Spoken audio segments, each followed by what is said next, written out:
자, 안녕하세요. 이수천입니다. 오랜만에들 서로 뵙죠. 특히나 이제 제가 오늘은 객관식상법 수업을 하기 위해서 이렇게 스튜디오에서 카메라 앞에 섰는데요.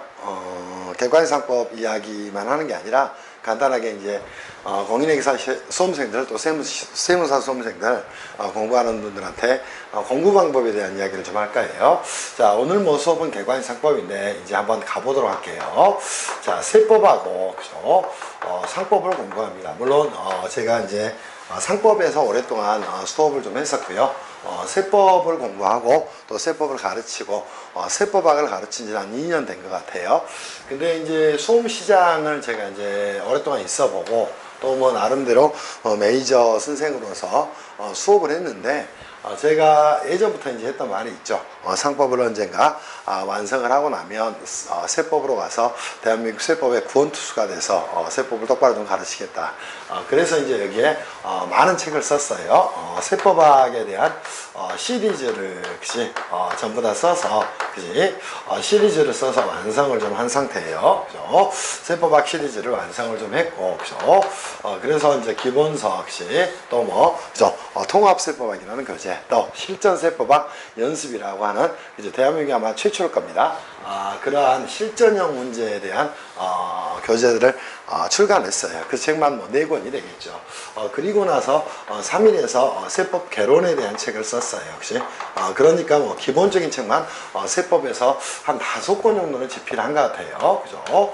5권 정도 이상 플러스가 되겠죠. 그죠? 그리고 작년에 기타 세법도 썼고 객관식 세법 교재도 썼으니까요. 그리고 상법에서는 말씀 안 드려도 아시듯이 굉장히 많은 교재를 썼을 겁니다. 제가 왜 상법을 하면서 이렇게 세법에 넘나드는 강사가 되게 됐냐 이제 그 이야기를 좀 간단하게 말씀을 드리려고 하는 거예요. 그리고 여기에 대한 여러분들의 공부 방법은 어떻게 가져가야 될 것인가 여기에 대한 부분을 가져가서 좀 정리를 할게요. 자, 두 개의 공통점을 한번 잡아보세요. 뭐예요? 둘 다 법이라는 말이 붙어 있어요. 법. 회계사 1차 시험은 세법 개론이고 세무사 1차 시험은 세법학 개론이에요. 제가 여백을 둡니다. 이 이야기를 왜 할까요? 근데 법으로 공부하나? 숫자로 공부하나? 숫자로 공부해. 왜 그럴까? 이유는. 그래, 회계학원 강사들은 전부 다 이거, 그지? 가르칠 능력이 안 돼. 뭐야? 회계사야, 그냥. 세무사야. 세무사가 요즘이나 조금 시험이, 그지? 세법학 시험이 많이 어려워졌지. 옛날에는 그렇게 어렵지 않았어요. 그지?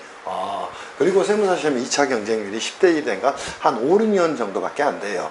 근데 어떻게 붙었는지도 모르는 강사들한테 세법학을 배우고 있어요. 그지? 참 답답하지 않을 수가 없어요. 그래서, 보면은, 그지? 이 과목들을 세법, 그지? 세법학, 이런 과목들을요, 숫자로 가르쳐, 숫자로. 절대 그건 아니야. 상법이든 세법이든요, 가장 중요한 게 뭐예요? 오케이? 법의 규정입니다. 법의 규정. 오케이? 법의 규정은 물론 조문에서 출발을 하게 돼요. 그런데 이 조문을 읽을 수 있는 사람은 대한민국의 법학자, 오케이? 법학 박사 학위 이상의 그지 자격을 가진 사람들, 또 교수님들, 이런 분들, 또 전문직들 역시 특히나 이제 법조문을 읽을 수 있는 사람 중에도 변호사들 중에 대부분은 한 80%는 법조문을 못 읽어. 그거는 이제 민법이나 읽게 형법이나 읽고 상법이라든가 세법이라든가 조문을 읽을 수가 없어. 왜 읽을 수가 없냐면 이 조문을 읽는다는 말은 이런 말이에요. 읽는다는 말은 혹시 읽는다는 말은 무슨 말이냐면 그죠? 자, 이해한다는 말이에요. 오케이? 그리고 이해를 통해서 뭐 한다는 말이야? 해석을 한다는 말이야. 근데 이걸 할 수 있는 그지? 대한민국의 변호사들이 얼마나 될까? 그지? 많지 않아. 근데 여러분들이 공부를 상법과 세법 이 과목이 공인회계사 세무사 시험에 너무나 중요한 과목임에도 불구하고 자 뭘로 배워? 그지? 이 과목들을 숫자로 배워. 세법 개론도 뭘로? 회계로 그지? 또 세무회계도 회계로. 자, 회계입니까 이게? 기본적으로 전혀 아닙니다. 그럼에도 불구하고 그렇게 공부를 하는 건 굉장히 잘못된 거예요. 그러면 여러분이 공부를 할 때 역시 항상 상법이든 세법이든 어떻게 공부를 해야 돼요? 자, 법 이론에 역시 충실하게 뭘 해야 됩니까? 공부를 하고 가셔야 돼요. 제가 이제 공인회계사 2차 시험이 발표가 나서 학생들 중에 일부가 혹시 저한테 뭐 전화도 오고 찾아왔어요. 제가 회계학원을 떠난 지가 한 2년이 됐음에도 불구하고 뭐 저를 좋아해서 연락을 했나 어쨌나 찾아왔습니다. 그지? 그리고 작년에 올해 뭐 2차 시험을 봤던 친구예요. 저희 객관식세법 수업을 들었습니다. 듣고 나서 세무회계 뭐 맨날 강사들이 이렇게 가르쳤잖아. 세무회계로. 그치? 세법이 아니라 세무회계로 가르친 거야. 회계로. 그래서 이 과목들은 세무사 시험의 경우에는 회계학 2부예요. 회계학 2부. 전혀 세법을 공부를 하고 있질 않아. 왜냐하면 이 법 규정을, 법 이론을 충실하게 가르치고 이해할 수 있는 강사는 대한민국에 거의 없어요. 없다 보니까 상법이나 세법 시장이 완전 개판이야. 개판. 응? 뭐 그 몫은 그지 여러분이 선택을 해서 여러분이 가져가는 거지만 올바른 공부 방법을 여러분이 가져가셔야 돼요. 그럼 법 이론을 충실하게 공부하기 위해서는 뭘 해야 돼? 조문을 이해하고 해석할 수 있어야 하는데 이걸 할 수 있는 사람이 없다는 것이야. 그러면 누구 수업을 들어야 돼? 그지? 당연히 이수천 수업을 들어야 돼. 왜 그래? 법 이론을 충실하게 이해하고 해석할 수 있는 사람은 당연히 그지 회계학원 대한민국 통틀어 봐야 저밖에 없어요. 그러니까 여러분들이 그런 부분에 있어서 정확히 인지를 하셔야 됩니다. 제가 뭐예요? 단연 회계사예요. 오케이? 그리고 여러분들도 아시지? 법학자예요. 그죠? 자, 이 두 개의 가치를 가지고 여러분한테 오랫동안 책을 쓰고, 그죠? 여러분들한테 강의를 해. 예? 그런데 이 과목들을 가르치는 거 보면 한심하기 그지가 없어요. 그래서 여러분들 그지 철저하게 이렇게 공부를 좀 해놓으시기를 바랍니다. 제가 서두에서 간단하게만 좀 학생들한테 그지 2차 시험 보고 나서 붙은 친구도 있고 떨어진 친구도 있는데 이런 이야기를 했어요. 야, 너 어디에서 떨어졌냐 그랬더니 세법에서 떨어졌대. 왜 떨어졌냐 그랬더니 그지 잘 모르겠대요. 그게 공부야? 진짜 아니야. 그러면서 제가 법인세법 이야기를 하나 해봤어요. 자, 법인세법 이야기를 하면서 너 입금과 송금이 뭐야? 이런 이야기를 물어봤어. 말 못해. 입금 한마디도 못해. 한마디도. 그런 사람이 어떻게 2차 시험을 붙겠어? 물론 붙는 경우도 있어요. 그러나 여러분이 뭘 하셔야 될까? 자, 이 법인세법에서 가장 중요한 개념 하나가 있단 말이에요. 당연히 법인이 무엇인가야? 그지? 그럼 법인세법은 뭐야? 법인의 소득을 과세상으로 해서 부과하는 국세를 말하는 것이야. 그럼 소득은 뭐가 있어? 이러한 의문을 여러분이 가져가야 되는가? 그러니까 납세 의무를 가져가서 애우고 자빠졌고 이런 걸 하지 말라는 거야. 법인은 다시 뭐로 나눌 수 있어? 내국법인과 외국법인으로 나눌 수가 있을 것이에요. 그런데 내국법인과 외국법인 나누는 이유가 뭐야? 그지? 영업활동이 어디에서 이루어지는가를 중심으로 나누는 것이야. 그거는 뭐라고 이야기해? 그지? 원천지국 또는 거주국 과세원칙이라고 이야기하는 겁니다. 오케이? 그러면, 자, 본점 또는 주사무소, 사업의 실질적 장소가 국내에 있다면 내국법인, 그렇지 않으면 외국법인. 이거는 국세 기본법이 아니라 법인세법에서 어떻게 나와? 용어의 정의에서 나오는 것이야. 이 용어도 정의가 안 되면서 이거를 하고 자빠졌다는 것이야. 그러니까 세법에 이런 문제가 나오면, 그치? 자, 깜깜이야. OX 문제? 그지? 거의 뭐 장애급들의 OX 문제를 가지고 문제 공부를 해. 왜냐하면 해설도 똑바로 안 돼 있어.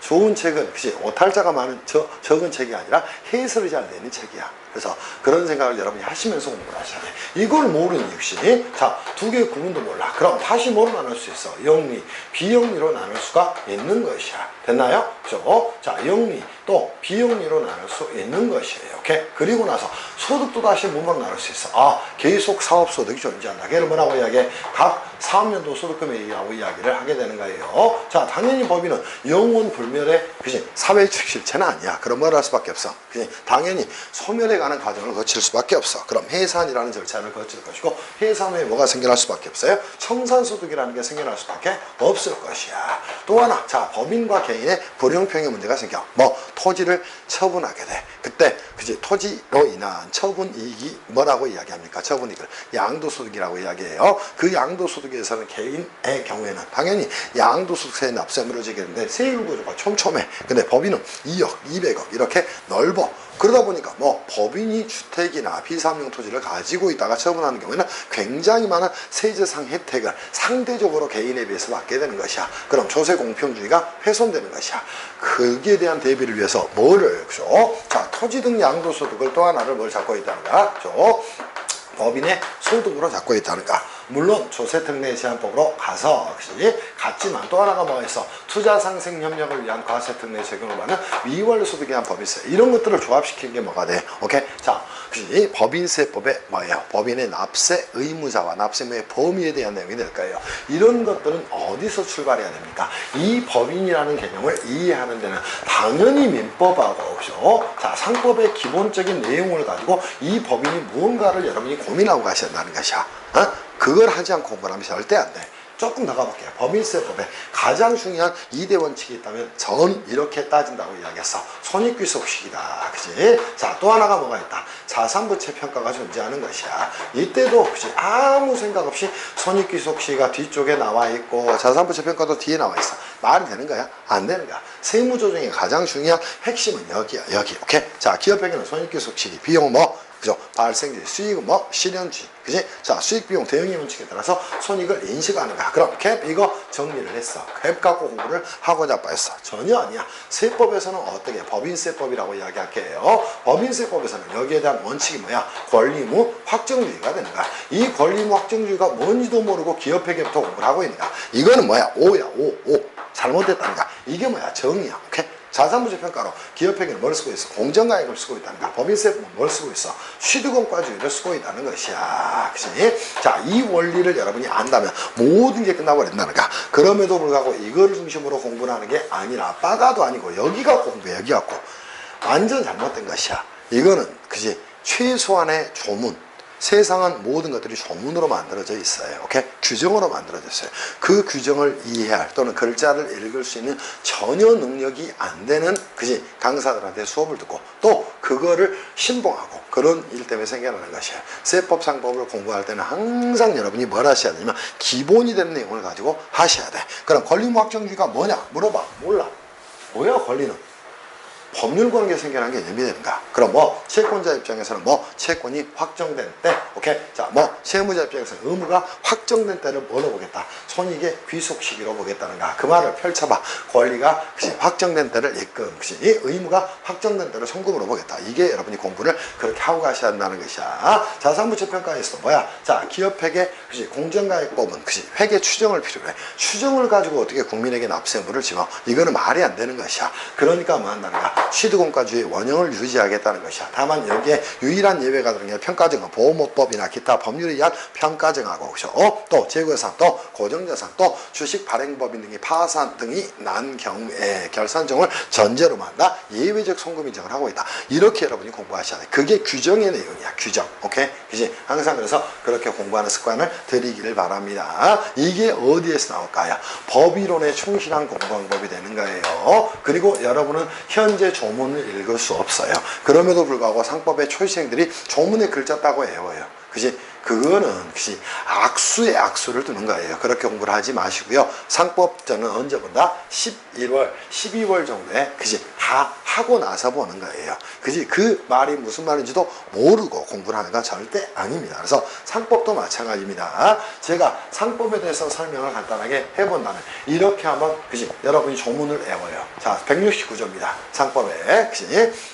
자, 상법의 제 169조를 가서 여러분한테 제가 조문을 말할게요. 뭐에 대한 조문이에요?